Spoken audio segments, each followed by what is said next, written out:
Hello, my name is Edna Sue McKee, and today I will be cooking country style steak.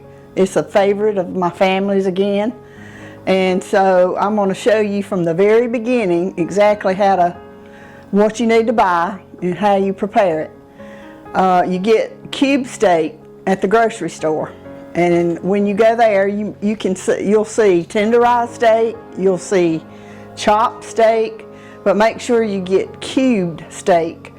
And then you take it, unwrap it, and you wash it off a little bit, not a lot because you don't want it to tear. Get it where you wash all the germs off. And then I recommend this highly. This is what makes my cube steak so tender. And I got this pan at Walmart, and it's that deep, and it's got a little temperature check on it, so you can cut it down when you want it to cook real slow. So I'm going to put that in. This is what makes my cube steak. You can cut it with a fork, so you need to get you one of those. Okay, I'm going to turn it up to 400 degrees. That's the highest temperature that's on there. And first of all, I'm going to spray my pan with Pam. I spray everything with Pam. I spray Jerry with Pam so he don't stick on the wall himself. So you spray that, and then you get you some vegetable oil, and I like Crisco.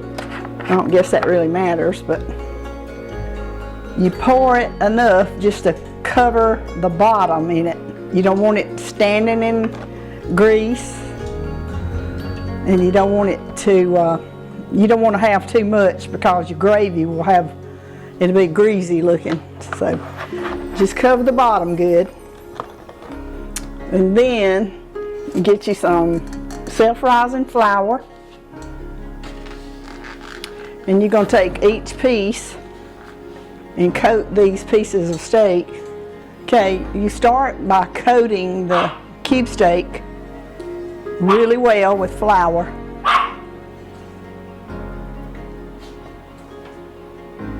Each piece has to be coated real well. And then you transfer it over into the grease that's on 400 degrees. Now I'll be doing each piece like this. My family dearly, dearly loves it. Especially Steve Lemons, my brother. He just, every time you mention I'm cooking cube steak, country style steak, he'll start saying, oh my goodness, and the hint is so big, he knows how good it is. The pan, I give the credit to the pan there, because it really helps. I have cooked it before in my little black frying pans. If it's just, me and Jerry eat a few pieces of it and then cook it the same way and put a lid on it. And it cooks about the same way, but I think this one here does the best job. I finished flouring all the the cube steak, and I've got 1, 2, 3, 4, 5, 6, 7, 8. I've got 10 good sized pieces, and I've kept the temperature on 400 degrees. So I'm getting ready now to turn it over on the other side. You let it brown on one side and then you flip it. And it's been cooking like this for about 5-6 minutes. Just long enough to get the flour browned on it. You flip it over, every one of them. And as it's cooking and browning, it's soaking up that Crisco oil that I put in there. So it looked like a good bit of oil I put, but it'll soak it up.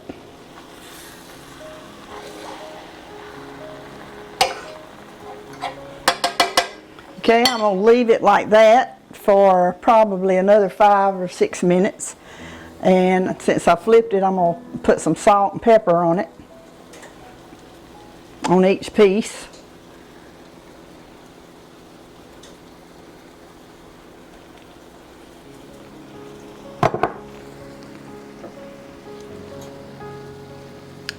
This is what gives it its good flavor. Just salt it and pepper it real well. Okay, so far I've only sprayed my pan with Pam, put the Crisco oil in, floured my steak, put it in and let it brown, and then salt and pepper it.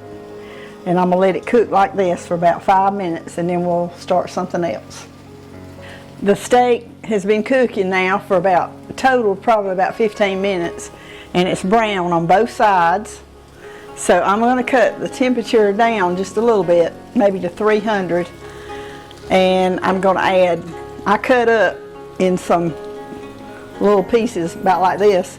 I cut 2 onions up, and I'm going to put them all around in the steak, because that really flavors the steak real good. So you can place them in between some of the pieces of steak, and these things will cook real tender as well.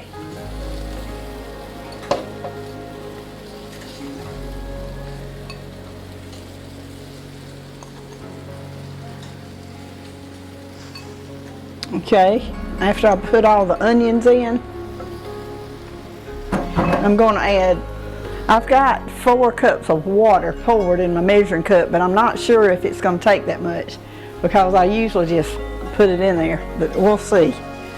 What I'm going to do now is cover the steaks with enough water. Cover them where they just underneath the water.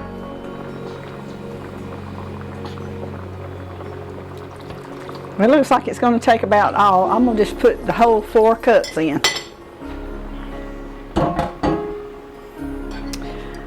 And I'm going to stir around a little bit, because they'll have a tendency to stick a little bit on the bottom of the pan. Not real bad, but you want to loosen them up so they can start tenderizing, and all this flour that I put on there is going to turn into a rich, creamy gravy.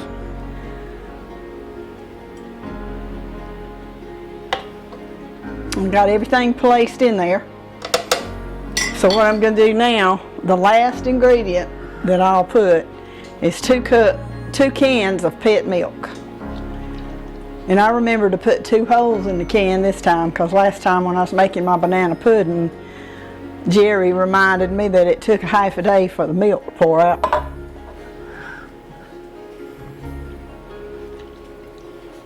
So I'm going to cover them in that.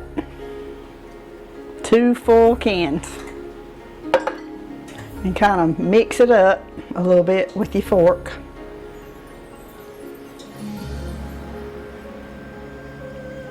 I'm going to let this cook on real low. I'm going to turn it down to about 200, for right now, about 250. And I'm going to cover it with a lid, and it'll work its magic that way. This is real easy to make, because you don't have to stand there and tend to it. You can just put everything in there, cover it, and let it simmer cook on low for about 2 hours, and then I'll come back and I'll show you what it looks like after about 2 hours. But tonight I'm also going to cook. I've got fresh green beans over there, and I've got a pot full of fresh corn. I'm going to have cream potatoes. I've got a cantaloupe sliced, and I've got some sliced tomatoes. So we're going to enjoy. I got to make some hot biscuits too, so to go with this gravy. So we're going to have a good meal tonight. And this is, if you try this, I'm sure your family will really enjoy it. See you in about 2 hours. All right, my country style steak has been simmering for about 2.5 hours, and I want to give you a little quick preview of what it looks like.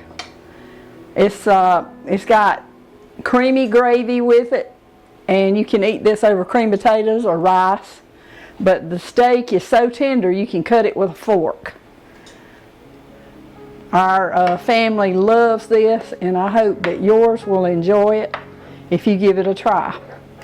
So I'll show you in just a few minutes of what it looks like with the other vegetables and things that I've prepared to go with it. Okay everybody, this is the finished product right here. I have made my plate with all the vegetables and things that I've cooked today. And I hope you'll enjoy the recipe with your family as much as my family enjoys it. The next month, August, toward the end of the month, I'm going to be making Pennsylvania Dutch fudge. A special shout out to Vicki Lemons because she's asked me that. See you next month. Bon appetit!